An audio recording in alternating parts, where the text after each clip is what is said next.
안녕하세요. 시니어 아카데미 한국사 강사 이월순입니다. 오늘은 조선 제13대왕 명종에 대해서 강의를 하겠습니다. 명종은 문정왕의 아들로 사실 문정왕후 때문에 눈물 없이는 살 수 없는 그렇게 끝없는 혼란 속에서 지내온 왕이었어요. 그래서 사실은 어머니가 너무 치맛바람이 세고 기가 세다 보니까 명종은 제대로 정치를 할 수가 없었어요. 그래서 사실 문정왕후 치마폭에 쌓여 있다가 2년이라는 치세를 정치를 했지만 결국 남아있는 게 별로 없는 임금입니다. 사실 문정왕후가 누군가 하면 중종의 둘째 계비로 해가지고 사실 단경왕후는 폐비되고 연산군의 부인과 고모와 조카 사이라고 해가지고 폐비를 시키고 세 번째 부인으로 온 왕비예요. 그러는데 처음에는 두 번째 왕비에서 태어난 왕자를 인종을 잘 돌보라고 간택을 했는데 사실은 자기 아들을 낳고 나서는 인종을 못 살게 하다가 결국은 확실하지 않지만 독살을 해서 죽였다는 의문의 죽음을 맞이하게 됩니다. 사실 그 인종을 왕위에 올리지 못하게 하고 아들을 명종을 11살 때 중종 다음으로 임금으로 올리고 싶어 했지만 사실 인종으로 올라가고 인종이 8개월 만에 죽는 바람에 죽고 나서 자기 아들 그 명종이 12살에 왕위에 오르게 됩니다. 그 욕심이 많고 너무나 야망이 컸기 때문에 그 문정왕후는 내가 뒷방 늙은이로 있을 생각은 없다. 어디 한번 내 세상이다 하면서 자기의 야망을 펼쳐 보려고 합니다. 그러니까 12살에 명종이 왕으로 즉위를 했기 때문에 어른이 되기까지는 한 8년 동안 뒤에서 섭정을 하게 됩니다. 그때 당시에 어떤 그 세력이 있었나 하면 대윤과 소윤이 있었어요. 대윤은 그 인종의 외삼촌이었고 소윤은 명종의 외삼촌이었어요. 그래갖고 서로 사실 인척간이었는데도 세조의 부인 정의왕후의 친정 쪽으로 전부 다 인척간이었어요. 구총간이었는데 서로 세력 다툼을 하기 위해서 권력 다툼으로 해서 죽이고 죽고 하는 일은 을사사화가 일어납니다. 그래서 윤임은 그 인종의 외삼촌이고 윤원영은 명종의 외삼촌이기 때문에 사실 명종이 즉위를 하게 되니까 윤임을 영모를 획책하고 있다고 정순봉이 모함을 합니다. 정순봉은 그때 당시에 우의정이었어요. 우의정이었는데 정순봉이 그 윤임이 그 계림군을 임금으로 추대하려고 지금 모의를 하고 있다 하면서 상소를 올립니다. 계림군은 누군가 하면 성종의 셋째 아들의 그 양자로 들인 순위 양자였어요. 개성군 순위 양자였는데 사실 이거는 얼토당토 않는 모함이었어요. 그런데도 그렇게 상소를 올리게 되니까 문정왕후는 옳다구나 하고 윤임을 쫓아낼 수 있는 계기다 하고 모함을 덮어씌워서 죄를 묻게 됩니다. 그 소윤이라고 해가지고 윤원영이 소윤의 영수였어요. 그리고 윤원영은 정난정이라는 여자를 그 기생인데 얻어서 사실 본부인을 내쫓고 그 문정왕후를 등에 업고 세력을 독차지하게 됩니다. 그리고 대윤은 누군가 하면 인종의 외삼촌으로서 윤임과 윤월로 등이 인종 때 세력을 잡았던 파입니다. 사실 연산군 때부터 사화가 그 명종 때까지 4대 사화가 있어요. 무호사는 연산군 4년에 있었던 무호사가 제2조문으로 인해서 일어난 거고 갑자사는 연산군이 자기 어머니 폐비를 시킨 거에 대해서 거기에서 원한이 있어서 그 무리들을 모두 죽인 사화였고 기묘사는 누구였냐면 중종 때 조광조가 지나친 그 개혁을 하기 위해서 중종에게 좀 많은 간섭을 하다 보니까 그 반대파들이 흥부파들이 조광조를 모함해서 죽인 사화가 기묘사화예요. 을사사화는 지금 명종 때 내려와가지고 인종의 외삼촌을 죽인 사화를 을사사화라고 합니다. 명종이 즉위를 하고 나서는 윤원영이 기세를 잡아서 문정왕후와 모든 정치를 세력을 잡고 자기가 좌지우지하면서 모든 정치에 앞장서가지고 다른 유님파들은 꼼짝도 못하게 모든 것을 자기 세력들로만 이루어집니다. 그리고 윤원영의 첫 정난정은 사실 기생 출신인데 어머니는 간노였어요. 아버지는 부사였지만 간노였는데 얼굴이 이뻤나 봐요. 그래서 정난정이는 기생으로서 윤원영이한테 이 첩으로 들어와가지고 사실 문정왕후의 밀지를 주고받는 역할을 하면서 정말 굉장한 세력을 갖게 됩니다. 그리고 윤원영도 사실 문정왕후라고 해도 궁궐에 남자가 마음대로 왔다 갔다 하지를 못하니까 정난정을 시켜서 그 세력을 주고받는 그 밀지를 가지고 어떤 계획을 하고 또 그걸 이루려고 하고 있습니다. 그리고 또 하나 문정왕후가 윤원영의 밀사 역할을 한 내시가 한 사람이 있었어요. 그 내시가 누군가 하면 박원종이에요. 박원종은 문정왕후의 수족이었어요. 정말 손에서 발끝까지 모든 것을 이 박원종이가 다 이렇게 죽으라면 죽는 신용까지 할 수 있는 이런 내시가 박원종으로서 정말 문정왕후는 이 박원종을 시켜서 자기의 모든 세력을 펼치려고 하고 있습니다. 사실 인종 때도 이 박원종이가 그 내시로 있었어요. 그러다 보니까 인종이 아플 때 박원종이 내시는 수라상을 보면서 침실을 이렇게 관리하는 그런 종 이품의 내시였어요. 그러다 보니까 일거수일투족을 이 문정왕후에게 다 보고를 합니다. 그러면서 어느 날 인종이 조금 아프니까 그걸 계기로 삼아서 독이 든 떡을 주면서 인종을 독살시킵니다. 그러니까 문정대비가 윤원영에게 밀지를 내려서 윤임 등을 모두 제거하려고 계획을 세웁니다.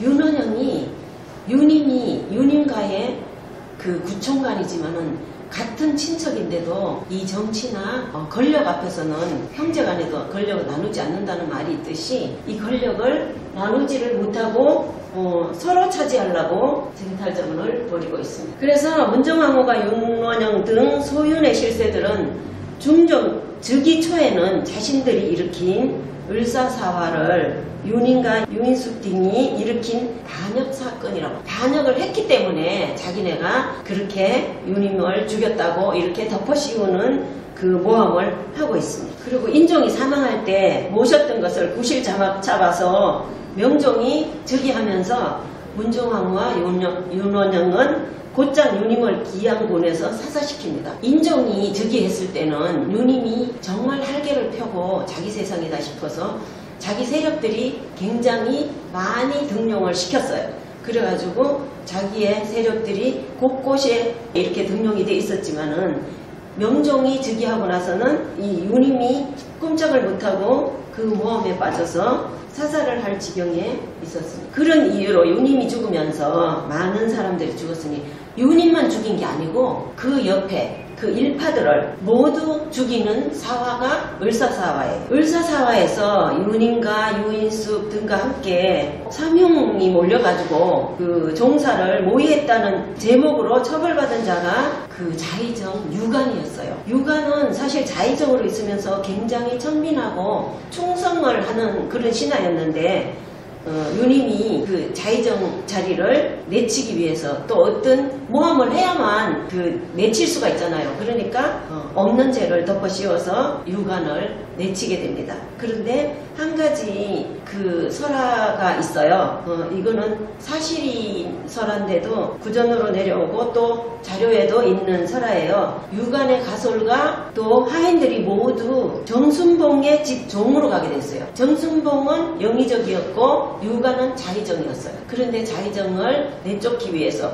아니면 죽이기 위해서 유관을 모함을 해서 가솔들하고 식구들 그 처와 자식들을 모두 정순봉 집으로 가게 됐어요. 그런데 그 정순봉 집에 가게 된 그 유관의 집 종 가비는 정순봉에게 복수를 하고 싶었어요. 왜냐하면 자기를 늘 봐주고 했던 그 주인에게 정말 복수를 해야 되겠다. 왜냐하면 그 죄도 없는데 덮어 씌워서 이렇게 우리 주인을 죽게 하고 우리를 자기네 집 종으로 전부 하인으로 가게 된 이 계기를 너무나 가슴 아프게 생각하고 분노를 느꼈어요. 그래가지고 가비는 어떤 계책을 세웠나 하면 돌쇠가 가비에게 너 나랑 결혼하자 이랬어요. 그러니까 가비가 그냥은 결혼할 수가 없고 조건을 하나 걸겠다 이랬어요. 어떤 조건인가 하면 연병에 걸려 죽은 그 송장의 어깨뼈를 가지고 오면 내가 너와 결혼을 해줄게 이렇게 말을 합니다. 그랬더니 돌쇠는 가비하고 결혼을 하고 싶어서 연병에 걸린 어깨뼈를 가지고 옵니다. 그래서 그 가비는 그 연병에 걸린 어깨뼈를 정순봉의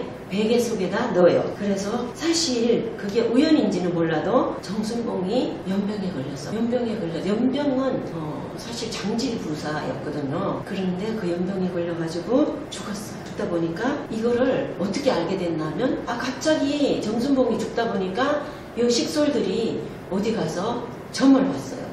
그 점쟁이한테 가서 점을 보니까 어떤 일이 있어서 이렇게 베개 속에다가 무슨 뼈를 넣어서 이렇게 병이 전염이 돼서 죽게 됐다고 말을 합니다. 그래서 가비는 들통이 나고 맙니다. 그래서 가비는 결국 처참하게 목숨을 잃을 수밖에 없었습니다. 그래서 그 유관의 집안에서 사실 가비를 너무나 충성을 다한 그 하인이라고 해가지고 유관의 묘 옆에다가 이 가비묘를 만들어서 지금도 제사를 지내거나 성묘를 할 때 그 가비에게까지도 이렇게 성묘를 한다고 합니다. 그리고 문정왕후는 이때까지 조선에 들어와서는 불교를 굉장히 타파를 했거든요. 불교는 여러 가지로 성리학을, 유교를 숭상하면서 불교를 많이 사원이라든가 사찰이라든가 여기에 모든 재산 전답을 다 빼앗고 승려에게 주던 그 어떤 벼슬도 다 빼앗고 이랬는데 그 문정왕후는 불교 중흥을 계획했어요. 불교를 다시 숭상해야 되겠다 하면서 모든 신하들이 그렇게 반대를 하는데도 불교를 숭상하였습니다. 그래서 능침사라고 하는 곳에 왕의 명복을 빌기 위해서 왕릉 옆에다가 지어진 사찰, 그러니까 절을 지어가지고 왕을 굉장히 명복을 빌어주겠다. 그래야 자손들이 잘 될 수 있게 명복을 빌기 위해서 사찰까지 지었습니다. 선정릉은 지금도 선정릉이 있죠. 그쪽에 명종의 할아버지 성종의 선릉과 아버지 중종의 정릉을 거기에다 모셨습니다. 그러면서 그 문정왕후는 승려 보호를 총애하여서 병조판서 사직을 제수하면서 대신들의 불만을 샀어요. 승려에게 모든 벼슬을 다 빼앗았는데 다시 이 보호스님에게 병조판서까지 이런 높은 벼슬을 준다는 것은 신하들이 이해를 할 수가 없었고 협조를 할 수가 없었던 문제예요. 그래서 봉은사를 그때 당시에는 그렇게 크지 않았고 조그만 절이었는데 보호스님이 거기에 있으면서 또 문정왕후가 봉은사를 다시 재건을 합니다. 그래서 굉장히 커졌고 거기에 모든 공사를 해서 더 많이 사찰을 짓게 됩니다. 그리고 봉은사는 언제 지어졌나 하면 신라 원성왕 10년에 연희국사가 세웠는데 그냥 작은 절로 연명해서 오다가 보호스님에 의해서 정말 많이 발전을 하고 큰 절이 되었습니다. 보호를 도선사 주지로 삼고 도선대사로 올려놓았어요. 스님은 벼슬을 주면 안 되는데 명종 5년에는 성교 양종 독립을 했고 명종 7년에는 성가시험을 부활했어요. 옛날에는 성가시험이 있어서 스님들도 이렇게 벼슬을 줬는데 그거를 다 그 역대 왕들이 폐지를 했는데도 그 문정왕후는 이거를 부활을 해가지고 도첩제를 재실시를 했어요. 도첩제는 뭐냐 하면 스님들이 과거 시험을 봐가지고 관리로 등용하는 제도를 도첩제라고 합니다. 그 국민들이나 또 아니면 그 신하들이 뭐라고 하냐면 백성들이 이는 모두 요승 보호가 고혹시킨 소치며, 그러니까 문정왕후를 유혹을 했다는 거예요. 요렇게 하면 잘 되고 요렇게 하면 뭐 명종한테 좋은 일이 있을 것이며, 이렇게 해가지고 고혹시킨 소치이며 재해가 겹치고 국사가 날로 잘못되어 가는 것이 개의한 것도 없다. 사실 명종 때는 굉장히 많은 재해가 있었어요. 재해가 끊이지 않고 지진도 끊이지 않고 이러다 보니까 모든 재난이 일어나는 게 명종 탓이다고 이렇게 말을 하면서, 결국은 이거를 없애려면 요승 그 보호가 시키는 대로 해야 된다고 하니까 문정왕후는 보호스님에게 매달릴 수밖에 없었죠. 그래서 결국은 한치 앞을 내다보지 못하고 그 문정왕후는 보호스님에게 하라는 대로 하는 그 형세가 되고 말았습니다. 그러면서 조선 전기에 효암지위라고 있는데 조광조와 왕래한 월암서원이라고 있는데, 그 백인걸 영정은 사실 공조, 참의, 병조, 판서, 대사원까지 지낸 굉장히 문신이었어요. 그리고 대사원이라고 하면 지금의 서울대 총장 정도 되는 그런 직책이었습니다. 서술한 학자 문신인데 을사사 때 유님 등을 제거할 때 강력 반대하여가지고, 왜냐하면 유님이 별로 죄가 없는데 그냥 죄를 덮어 씌워서 고문을 하고 형장의 이슬로 사라지게 하려고 하니까 이 백인거리가 그러면 안 된다, 똑바른 정치를 해야지, 그렇게 하면 되겠느냐고 상서를 올리면서, 그러니까 결국은 쫓겨납니다. 그리고 문정왕후가 밀지를 자기가 원하는 어떤 요구사항을 적어가지고 정난정한테 주면 정난정이가 윤원영한테 보냅니다. 그러면 윤원영이가 또 모든 어떤 그 일을 시작하기 위해서 일파들을 모아가지고 상대방을 제거하기 위한 모의를 하게 됩니다. 이러니까 밀지의 잘못됨을 아래다가 옥에 갇히고 사실은 삭탈당한 후 파주로 돌아갑니다. 그러니까 밀지를 그렇게 주고받지 마라, 그렇게 나쁜 일 하려고 서로 모의를 하지 말고 똑바로 정치를 하라고 얘기를 하다가 삭탈간직 당하고 쫓겨나게 됩니다. 인종이 병세가 있을 때도 병세가 회복될 가망이 없음을 알고는 곧바로 문정왕후한테 다 고변을 하고 일러 바치는 게 누군가 하면 내시 박원종이었습니다. 그런데 박원종에게 어떤 직책을 줬나 하면 내수사를 통째로 맡깁니다. 내수사는 강령전, 사정전, 홍격강이 수리도종, 그러니까 강령전과 사정전과 홍경각을 수리하는 모든 직책을, 그 권한을 박원종에게 맡겨서 수리를 하게 됩니다. 그러는데 거기에 불이 났어요.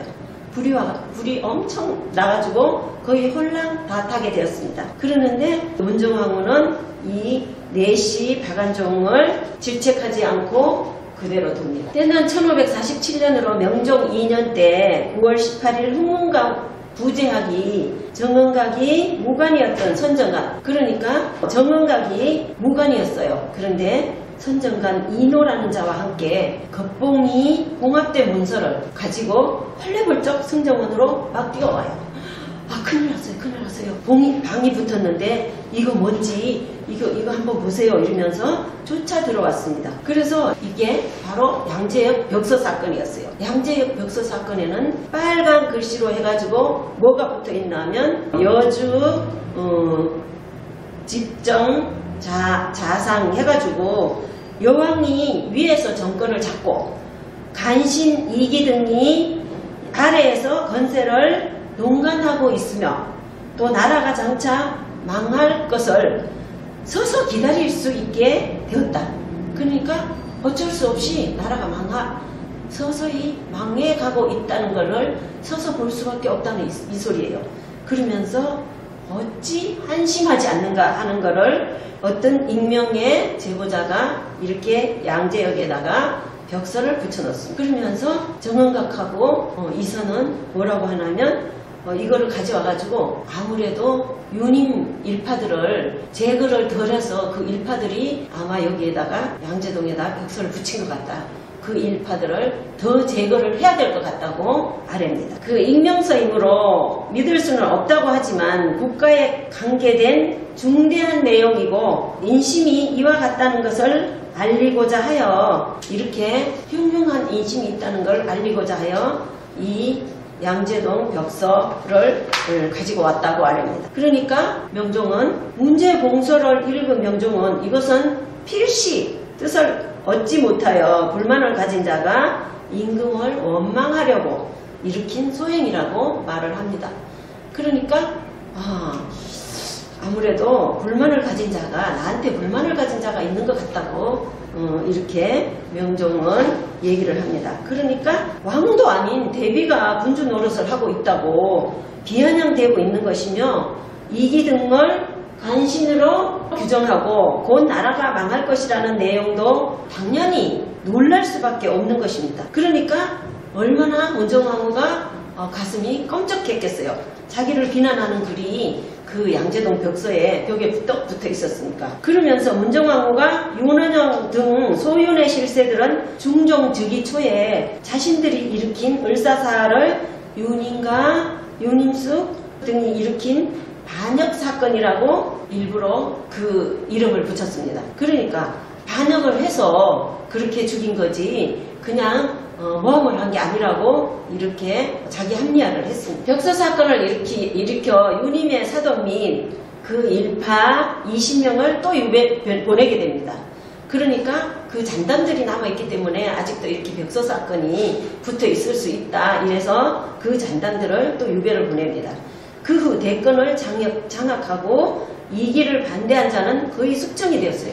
이기는 소윤과 결탁하여 을사사를 일으킨 장본인, 얼굴을 봐도 굉장히 못되게 생겼죠. 그러나 당시 명종의 부름에 빈청에 나갔던 자의정 이기와 부원군 임병령이 처음에는 임금 말씀이 지당합니다 하다가 귓속말을 더러 소근소근 하더니 말을 바꾸게 됩니다. 주리 철학의 선구자, 사실 이현적은 청백리 도합자였고 분묘, 종묘 등 10회형이었고 사실 충정이 담긴 시의 일종 시를 잘 쓰셨고요. 일강 신목으로 상소를 올려 올바른 정치에 의금부 판사에 임명됐는데 사람들이 재주는 일, 그러니까 윤임을 그 고문을 시키고 윤임을 죽이는 일에 의금부에서 이현적한테 맡겼어요. 그랬더니 이 이현적은 도저히 나는 이렇게 잔인한 일은 할 수 없다고 자기가 사퇴를 하고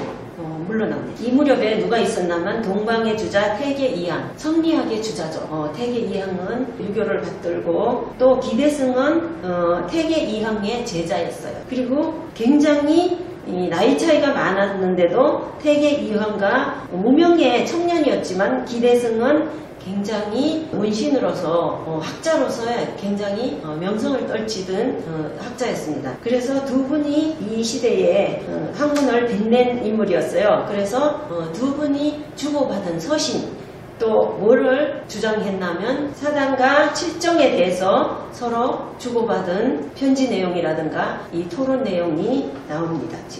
기대승하고 이항하고 서로 주고받은 내용 중에서 어떤 게 있냐면 사람의 마음속에는 사단이 있다고 했어요. 사단은 뭐냐 하면 남의 고통을 불쌍히 여기는 마음이 있고요. 그 다음에 잘못을 부끄러워하고 불의에 분노하는 마음. 그러니까 누구나 사람이라면 남의 고통을 불쌍히 여기고 또 자기가 잘못을 했으면 나 자신이 부끄럽구나 하는 마음이 있어야 되고 또 어떤 서로 이제 뭐를 가지려고 할 때 양보하는 마음이 있다고 했어요.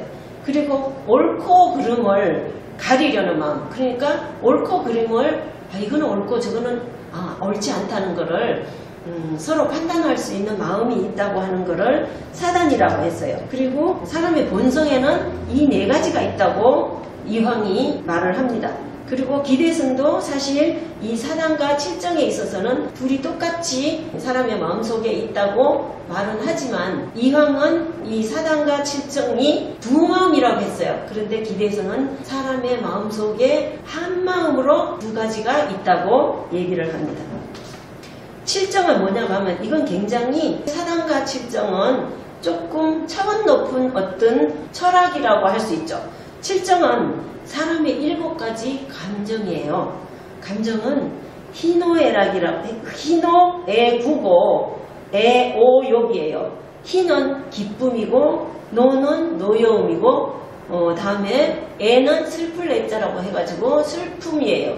그리고 구는 두려움, 두려울 구자를 써서 두려움이고 애는 사랑 애자를 했을 때는 사랑이에요. 사랑 애자와 슬플 애자는 달라요. 한문으로. 오는 미울 오자를 해가지고 미움이에요. 또 욕은 욕망으로 해가지고 욕이에요. 그러니까 사단과 칠정은 사람 마음에 다 있다고 합니다. 근데 이황의 주장은 사단과 칠정은 분리되어 있다고 말을 해요. 그러니까 사단이 있는 사람이 있고 칠정이 있는 사람이 있고 이 마음이 두 가지로 갖고 있다고 이렇게 말을 합니다. 그렇지만 기대승은 이 사단과 칠정은 결국은 하나라고 주장을 합니다. 그러니까 굉장히 이 두 분은 차원 높은 이념적인 학문을 가지고 서로 주고받으면서 편지 왕래를 했었죠. 그 이황이 편지를 써가지고 기대승에게 붙이는 것이 이제 안동에 이황이 있으면서 기대승에게 편지를 붙일 때 안동에서 기대승은 서울에 있었어요. 그래서 서울에 도착하기까지 이 편지가 돌아서 서울에 있는 제자 정유일이고 또 이황의 제자들까지도 오면서 이거를 다 보여주면서 서로 학문을 논합니다. 그러면서 중간에 수많은 사람들이 편지를 보기 시작해요. 그러니까 이 차원 높은 학문을 서로가 공유하게 되는 거죠. 결국 편지가 전국을 돕니다. 그래서 두 번째 편지는 고궁의 질문으로 8천자가 되는 태계의 답신으로 서울까지 도착하면서 모든 옛날에는 직접 왔다 갔다 할 수 없으니까 어떤 편지로 주고받으면서 학문을 논했습니다. 사실 그 이황과 기대승은 26세의 나이 차이가 있었어요.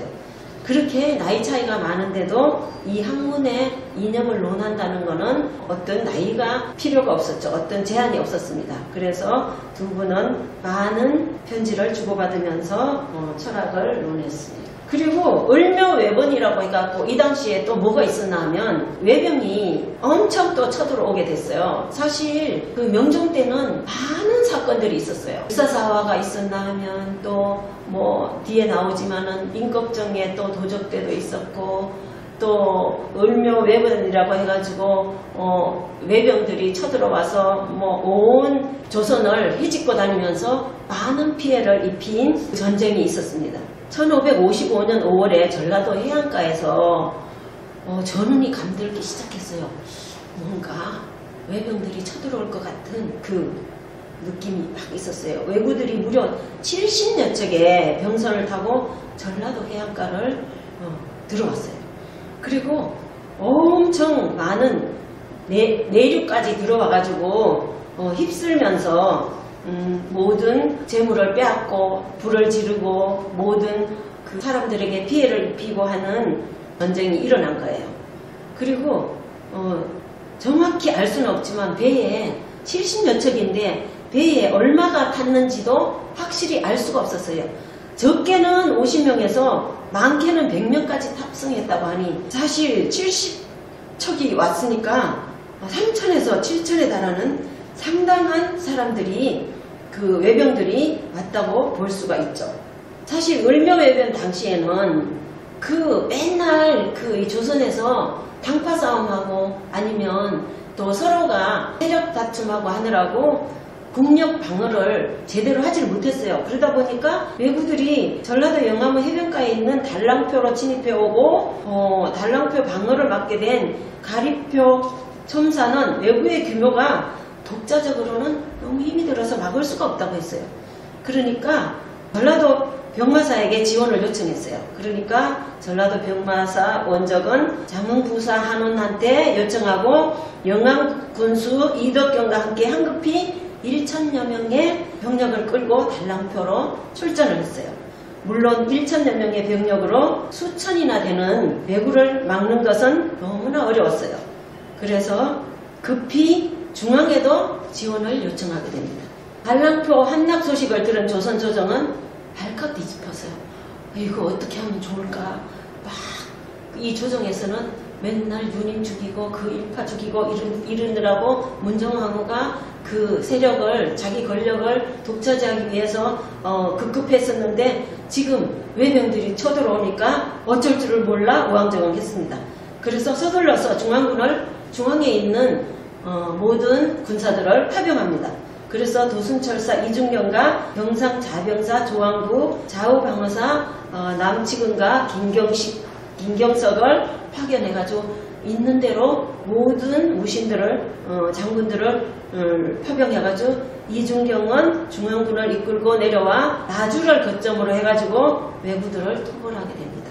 이 무렵 왜구들은 달랑포를 함락 직후 해남, 강진, 장흥 일대로 흩어져 분탕질치고 다니는데 여념이 없었습니다. 그리고 비록 왜구들은 친입은 격퇴하는 데 성공했지만 억지로 간신히 쫓아내긴 했어요. 그러는데 을묘외번을 통해서 조선의 국방력이 엄청 많은 허점이 있다는 걸 드러났어요.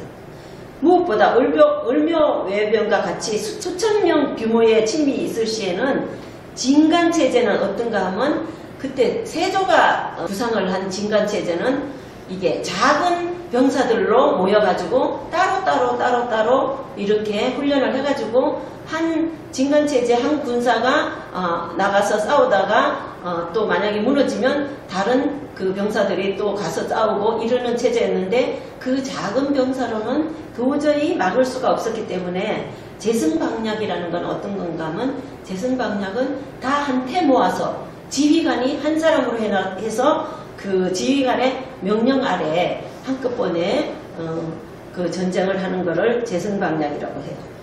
그래서 그 재승방략으로 인해서 그 재승방략은 또 어떤 허점이 있냐면 많은 병력이 가서 싸우지만은 병사들이 가서 싸우지만 뒤후할 데가 또 없다는 게 허점이었어요.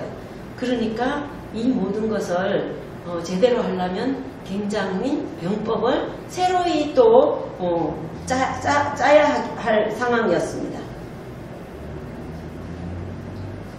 이렇게 많은 사건들이 일어나고 왜구들이 쳐들어오고 이러는 찰나에 그러다 보니까 조선의 정치는 엉망진창이었습니다. 그러다 보니 백성들의 삶은 정말 피죽도 못 먹을 그럴 상태였어요. 그러니까 어떤 게 발생하냐면 이 당시에 조선의 로빈훗인가 아니면 의적인가 임꺽정이 나타납니다. 임꺽정은 사실 도둑이죠. 의적으로 칭하지만 그래도 어쨌든 도적은 도적이었어요. 임꺽정은 아버지가 백정 출신이었어요. 그런데 백정이라고 동네 사람들이 우물물도 못 먹게 했어요. 그러니까 아버지가 지방 간의 타막으로 살해, 지방 관료가 아버지가 백정이라고 너무 무시하면서 그냥 살해를 했어요. 그러니까 너무너무 이 아들로서 분함을 참지 못해서 도적이 되기로 마음을 먹습니다.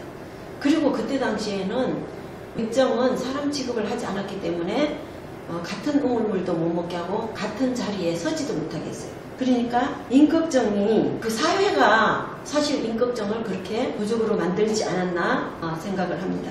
그리고 임꺽정이 백정일을 하는 곳으로 정해진 곳이 임꺽정 계곡이라는 곳이 이곳입니다. 그리고 지금 임꺽정 생가 보존비가 있어요. 그러니까 어떻게 보면 임꺽정이 도둑인데도 이렇게 보존비까지 세웠는 거 보면 그 많은 백성들이 임꺽정을 존경했다고 할까요? 아니면 그 의적이지만 그 임꺽정에 대한 그 어떤 사모함이 있었다고 할까요? 그래서 보존비까지 세워졌습니다. 일임꺽정이라고 해가지고 임꺽정이 결국 그 명종 때 그 실록에 올라와 있습니다. 임꺽정이 서해 번쩍 동해 번쩍 해요.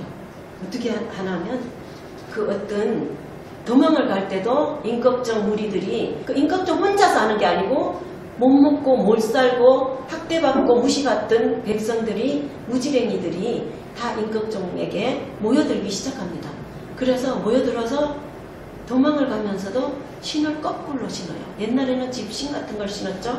거꾸로 신고 가니까 그 포도관들이 쫓아가요. 이제 임꺽정을 잡으러 쫓아가는데 이쪽으로 간 줄 알았는데 신발을 거꾸로 신고 갔기 때문에 앞으로 도망을 간 거예요. 그걸 모르고 뒤로 가다가 오히려 임꺽정에게 도로 당해가지고 살해를 당합니다. 그래서 명종 때 임꺽정을 잡으라고 방을 붙입니다. 방을 붙여서 임꺽정을 잡으면 많은 상금을 주겠다고 이렇게 임꺽정을 잡아달라고 이게 방을 붙입니다. 근데 이 방을 붙이면서 사실 임꺽정이 아닌데도 비슷하게 생긴 사람들을 잡아와가지고 임꺽정이라고 보고를 하는 바람에 보고한 생명이 죽기도 했습니다. 황해도에다가 선정관을 급파를 합니다. 그러니까 유님 일파가 명종 15년에 유님 일파가 선정관을 급파를 해가지고 결국은 임꺽정을 잡으라고 합니다. 임꺽정이 서해번쩍 동해번쩍 또 뭐를 하나 하면 그 세금이라든가 그 물자를 그 궁으로 가지고 가는 물자를 탈취해가지고 못 먹고 못 사는 백성들에게 나눠주기도 하고 자기가 또 먹고 그 무리들하고 같이 먹고 살기도 합니다. 그리고 강산 전투에서는 봉산에서 평산 이렇게 평산까지 내려와가지고 그 전국을 누비면서 의적 행위를 합니다. 그래서 임꺽정을 쫓던 병사들이 도리어 계곡에서 포위당해 패배합니다. 그러니까 임꺽정을 막 이렇게 쫓아가요. 그러는데 그 중간에 어떤 일이 있었나 하면 모든 백성들이 오히려 임꺽정을 숨겨줍니다. 지나갔는데도 지나갔다고 하지 않고 이러다 보니까 병사들은 오히려 어디로 갔는지도 모르고 우왕좌왕하다가 계곡으로 들어갔다고 하길래 계곡으로 들어갔다가 임꺽정 그 무리들은 그 절벽 위에 있다가 그 화살을 쏴가지고 병사들에게 승리를 하고 병사들은 패배를 합니다. 그래서 거기서 60여 개의 여기에 말을 타고 화살을 비오듯 퍼부었어요. 그러니까 그 계곡에 들어간 그 강군들은 임꺽정 무리들에게 화살을 맞고 패배를 해요. 사실 임꺽정이 얼마나 동해번쩍 서해번쩍 했나 하면 맹산에서 양덕, 성천, 이천, 봉산, 이천, 재령, 청석골, 해주, 개성, 한성 여기까지 내려옵니다. 그러니까 항해도를 근거지로 하고 있었는데 함경도까지도 올라갔다가 내려왔다가 하면서 어디에 있는지도 모르게 온 전국을 동해번쩍 서해번쩍 하면서 모든 재물을 약탈하니까 조정에서는 정말 기가 찰 노릇이었습니다. 건세가들이 함주, 안악, 봉산, 재령의 갈대밭을 빼앗고 왜 이렇게 사실 백성들이 이 임꺽정에게 몰려들고 임꺽정이 또 의적이 되었나 하면 갈대밭을 그 갈대를 꺾어가지고 그거를 뭐 바구니도 만들고 또 모자처럼 이렇게 생긴 것도 만들고 여러가지 빗자루도 만들고 이렇게 해가지고 갈대를 해가지고 꺾어서 이거를 가지고 생계를 이어오던 백성들이 있었어요. 그랬는데 그 갈대밭을 다 유님이가 빼앗아가는 거예요. 그 봉산 백성 80여 명이 갈대밭을 돌려달라고 상소를 올립니다. 유님에게. 그러니까 유님은 이걸 돌려줄 생각을 안 해요. 그 백성들이 먹고 사는 작고 크고 간에 모든 재산을 자기 앞으로 다 돌려놓습니다. 백성들이 농사를 잘 지으면 먹은 것이 풍부해지고 생활을 안정되게 하기 위해 세종이 만든 거는 농사직설인데 사실 그 농사를 잘 짓게 하기 위해서 세종대왕은 백성들에게 땅을 주고 농사를 잘 지어서 먹고 살게 해주게 했는데 이 점점 내려오면서 자기 사리사욕만 채우다 보니까 정말 백성들이 살 수가 없어요. 그러니까 무적으로 점점 무리들이 많아져 가는 거예요. 그리고 전남 쪽으로 가면 간척지가 많아서 간척지는 이게 육지와 육지 간에 바다가 조금씩 이렇게 오목하게 들어간 것을 그 흙으로 메워가지고 간척을 해서 그 농사를 지어가지고 생계를 이어가던 그 땅이 있었어요. 그러는데 진안제 간척지라고 해가지고 영암군 동물이 소재인데 이 간척지를 그 백성들이 농사를 지면서 그 땅에다가 나오는 곡식으로 먹고 살 수 있었어요. 그런데 이 간척지를 누가가 뺏어가나 하면 해주 목사 윤행은 국민을 동원하여 간척지를 개발해 모두 윤원영에게 바치는 거예요. 그러니까 윤원영 세상이 된 거죠. 문정왕후하고 짜고 문정왕후나 윤원영이나 모두가 탈의 사역을 탐하고 모든 재물을 자기 앞으로 돌려놓는 거예요. 그러다 보니까 백성들이 갈대밭도 빼앗아가고 간척지도 빼앗아가고 하니까 먹고 살 게 없으니까 결국 임꺽정에게 붙어서 도둑질을 하면서 근근히 풀칠을 하고 있었습니다. 윤원영이 공주들과 함께, 그러니까 문정왕후가 딸을 4명이나 낳았거든요. 그러니까 그 공주들하고 전라도 한평의 민전을 모두 빼앗아가요. 공주들 앞으로도 그 땅을 명의를 해주고 자기 앞으로도 해주고 이러면서 명종 21년이면 명종이 22년 제위를 했기 때문에 그 전해까지도 그 땅을 빼앗아갑니다. 근데 사실 소작농을 했으면, 그래서 소작농으로 백성들에게 나누어져요. 그러면 소작료를 주고 나면 연간 생산량이 50석이면 50%를 이 윤원영이 뺏어갑니다. 그러면 25석이 남아요. 그리고 세금을 7석을 빼앗아가요. 그리고 부세가, 나머지 부가적인 세가 8석이 돼요.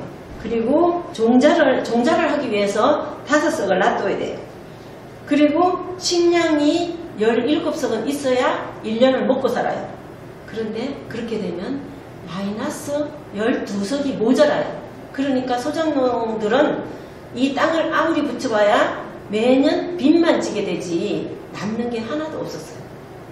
그리고 이 임꺽정을 잡기 위해 가지고 온 전국에 병사들을 파병하고 암암리에 지방간청의 모든 관리들이 정말 눈을 부라리면서 찾아 헤맵니다. 그러는데 장통방이 이 청계천 근처에 있었어요. 이거는 지금의 청계천이죠. 근데 그 옛날에도 청계천은 맑은 물이 흐르고 있었습니다. 그런데 장통방이 뭐냐 하면 지금으로 말할 것 같으면 그 작물을 사고 팔고 하는 곳이었어요. 이제 임꺽정이 훔쳐온 물건을 여기다가 갖다 주면 돈으로 바꿔주는 곳이었어요. 그러다 보니까 임꺽정이 여기에 나타난다는 소문을 들었죠.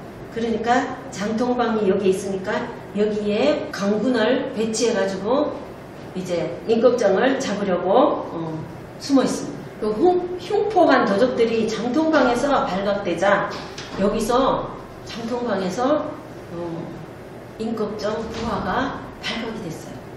그러면서 거기에서 격투가 벌어지는 거예요. 격투가 벌어지면서 강군의 부장을 살해했어요. 그러니까 결국 임꺽정의 그 밑에 그 도적들은 이판사판인 거예요. 붙잡혀도 죽고 아니면 굶어 죽어도 죽고 이러다 보니까 닥치는 대로 죽고 죽이고 하는 거예요. 그러다 보니까 맞닥뜨려지면 니 죽고 내 죽고 하자 이런 뜻이었죠. 그리고 임꺽정의 그 서울에서 참모라고 해가지고 서울에서 작물 처리 담당하는 참모가 이 장통방에서 발각이 되면서 강군을 죽이게 돼요. 그리고 그때 당시에는 이 그 청계천 근처에 장이 있었기 때문에 작물 주고받는 근처에 장이 이렇게 번잡하게 있었기 때문에 만약에 임꺽정의 그 무리들이 와가지고 어떤 물건을 주고받고 해도 잘 이렇게 알아볼 수가 없었어요. 그러니까 항상 주시를 하고 있는 거죠. 밤낮으로 그 잠복을 하면서 그 작물을 가지고 오는가 안 오는가를 주시하면서 잠복해서 기다리고 있었습니다. 이 무렵에 뭐가 있었냐면 달자라고 하는 거는 사람 이름이 아니고 서북변의 오랑캐라는 뜻이었어요.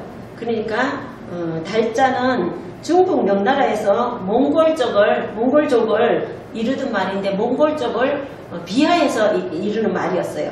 그래서 달자들은 무역을 하던 사람들이었어요. 몽골 쪽이면서. 근데 무역을 어떻게 하나 하면 우리나라에 기금속을 갖다가 기금속이나 면포를 갖다가 일본에 갖다 주고 일본에서 은을 바꿔 가지고 와가지고는 그 은을 중국에다 갖다 팔았어요. 그러니까 이 달자들이 결국은 이 청계천 근처에 왔다 갔다 하면서 모든 것을 또 이렇게 주고 사고 팔고 하기도 했죠. 그 여기서는 조선 지인, 가택 예인 이렇게 해가지고 조선의 그 조선인들이 가택 예의라고 해가지고 거짓말로 예의를 지키는 척하면서 오리 중국으로 절색지인 거색지인 해가지고 중국으로 모든 것을 갖다 팔았다는 뜻이에요. 윤원영의 소행을 다시 한번 밝히자면 민전을 빼앗아서 내수사에 소속시키다. 내수사를 이 박한종한테다가 다 시켜가지고는 내수사가 박한종리가 총책임자였어요. 그러니까 내수사에다가 다 이렇게 민전이라면 백성들이 그 농사를 짓던 땅이었어요. 그것을 다 빼앗아가지고 내수사에 소속시키면 백성들은 어떻게 먹고 살라고 하는지 모르겠어요. 그리고 박람회 구조라고 해가지고 그 옛날에는 거기에서 어떤 지방에서 생산되는 특산물을 가지고 조정에다가 바치는 제도였거든요. 그러면 그 특산물을 전부 다 이제 받아서 하는 거를 수령이, 그 고을 수령이나 이런 사람들이 받아가지고 조정에다 바치는데, 조정은 그 수령에게서 받아먹는 거예요. 그러면 수령은 또 백성들이 바치는 그거를 다 바치는 게 아니고 결국은 거기에서 자기가 떼먹고 또 바치는 거예요. 그러니까 결국 조정에 바치는 세금보다가 더 많은 것을 요구하게 되죠. 그러니까 백성들은 더 죽을 지경이었죠. 국가 경상비어 수익과 지출 변동 추이예요. 결국은 민전을 빼앗고 모든 것을 백성들이 못 먹고 살게 그렇게 땅을 다 빼앗다 보니까 수익과 지출 변동이 뚝 떨어져서 정말 수입이 점점 줄어들게 됩니다. 이량의 부정부패. 이량은 또 누군가 하면 명종의 처갓집 사람이에요. 그래서 처남이었죠. 그 부정부패가 극치에 이르렀어요. 그 명종의 처갓집이 처갓 쪽으로 해가지고 유님이 워낙 부정부패를 하니까 명종이 누구와 손을 잡나 하면 처갓집 그 처남하고 손을 잡는 거예요. 그리고 이량은 명종비 인순왕후의 외숙이었어요. 인순왕후의 외숙이면 부인의 삼촌을 이제 손을 잡고 정치를 하게 됩니다. 그리고 문정왕후는 불교를 숭상하면서 어떤 거를 또 하게 되나 하면 금으로 그린 탱화를 수백 점이나 만들었어요. 그러니까 그 금으로 해가지고 탱화를 그리려면 얼마나 많은 금이 들어가야 하겠어요. 그러니까 그 불교를 숭상하면서 사찰에다가 걸기 위해서 굉장히 많은 금을 상납을 받아야 하는 거였어요. 그러니까 이 문정왕후는 백성들은 살든 죽든 상관없이 자기가 하고 싶은 사리사욕을 채워서 결국은 이렇게 탱화를 그리게 됩니다.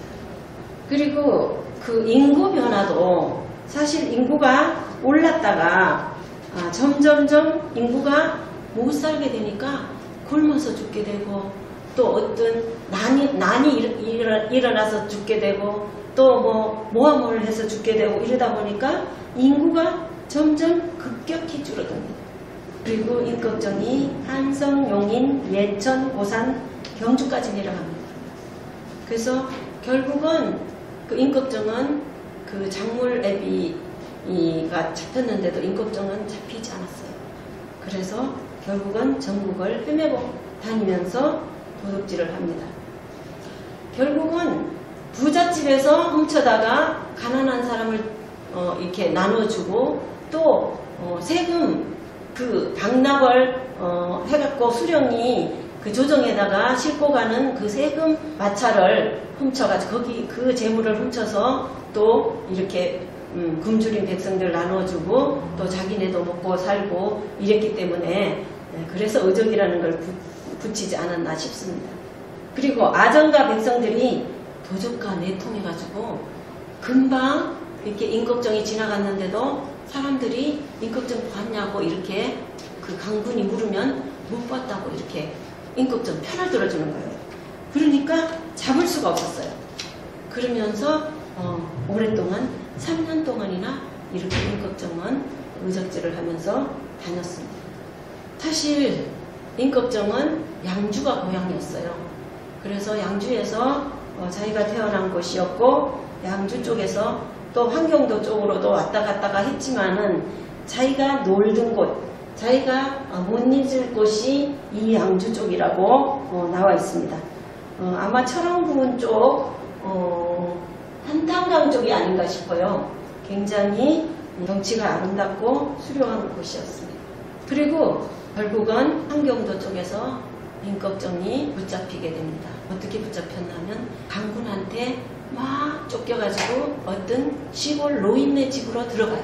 들어가서 자기는 그 노인 옷을 입으면서 그 노인에게 먼저 나가라고 합니다.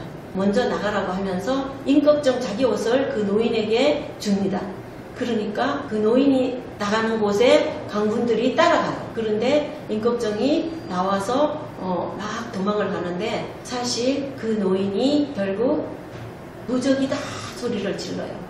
그러니까 그 강군들이 뒤돌아서서 그 임꺽정을 화살을 막 퍼부어가지고 임꺽정이 거기에서 붙잡혀서 죽게 됩니다. 그리고 임꺽정이 붙잡혀서 결국 그 처형당하기 전에 한 말이 있어요. 임꺽정 말이 처음부터 도적이 되고 싶은 사람이 어디 있겠소. 추위와 굶주림에 시달려 살기 위해 도적이 되었소 하면서 해안을 남깁니다. 참 가슴 아픈 일이죠. 그리고 사실 도적이라고 말하기에는 우리 사회가 그를 도적으로 몰지 않았나 싶은 생각이 들고요. 도적대로 몰고는 갔지만 부정부패를 일삼는 위정자에 대한 저항이자 신분 해방에 부르짖음이 담긴 의적이라는 시각이 담겨있는 임꺽정의 후대 사람들의 생각이었습니다. 이것으로 명종편은 끝내겠습니다. 다음은 선조를 하겠습니다.